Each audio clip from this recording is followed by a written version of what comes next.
Welcome to a video tour of Google's first container-based data center.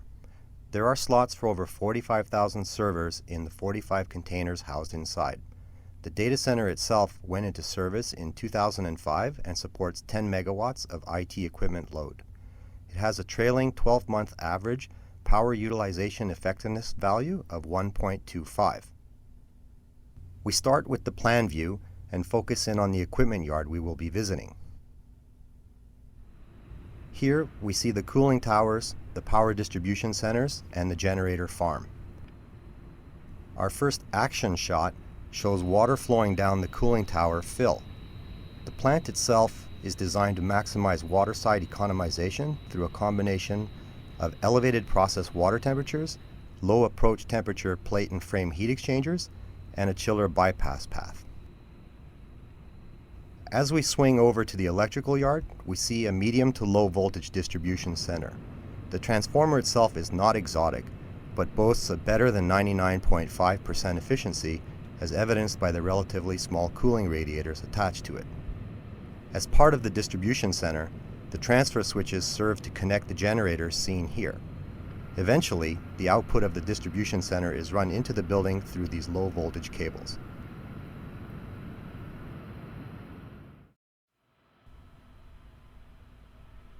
Stepping inside the building, we again pick up the low voltage distribution lines. Cable routing takes place in these standard trays that eventually head off for connection to the container switch panels.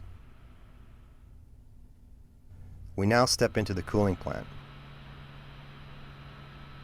As we pull back, we get an overall view of the web of piping required to connect all the equipment together.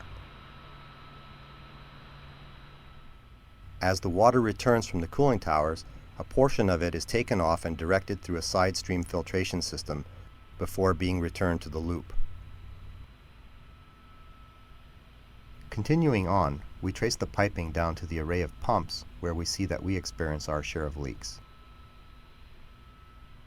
Of course, when we talk about cooling plant efficiency, the chiller uses the most power and is therefore our biggest target. And an important part of reducing chiller hours is the use of plate and frame heat exchangers with their low approach temperature characteristics. We conclude the tour of the plant with a shot of the thermal storage tanks and the distribution piping that carry the water to the containers.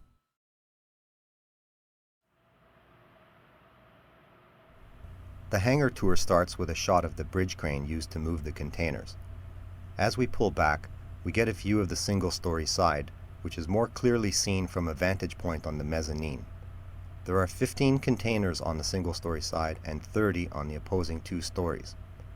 Amongst the safety considerations in using containers, we include emergency exit stairs and egress pathways as required by code at the tail end of the units. This final view gives us an idea of the scale of the hangar bay.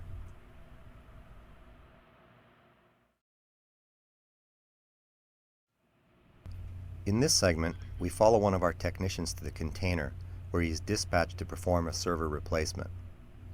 Here, we see him making his way on his Google-provided personal transportation device. He must first verify the machine location.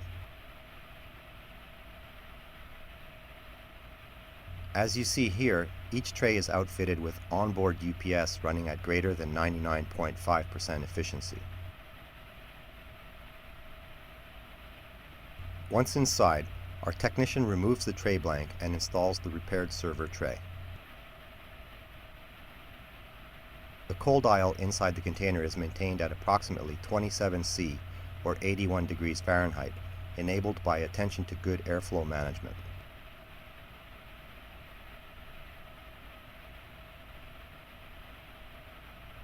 Here we show our idea of Google Nightlife.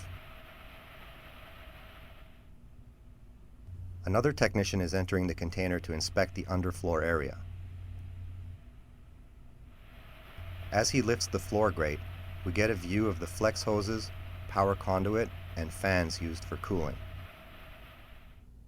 In fact, there are many more system details designed into the container as shown in this isometric cutaway, and this cross-section view detailing the tightly controlled airflow path.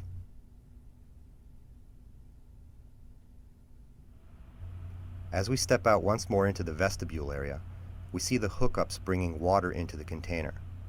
On the other side, we find the electrical switch panel. And inside the panel, we trace the cable inputs into the breaker section and get to see some of the circuit transformers used in gathering our PUE measurements.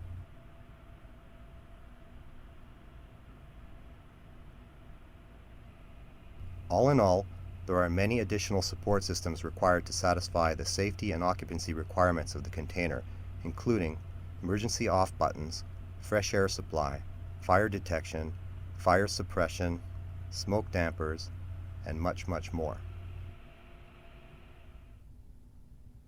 We end our video tour with another view of the hangar and a summary of the best practices incorporated into this data center. Recapping, on the electrical side, we saw the use of high-efficiency transformers and UPSs, along with the necessary circuit transformers for accurate PUE measurements. On the cooling side, we touched on many aspects designed to allow raising of the temperature inside the data center and the associated reduction in chiller usage hours. One last thing to note, the best practices we presented here are the main reason we've been able to achieve our PUE results and can be implemented in most data centers today. Thanks for watching.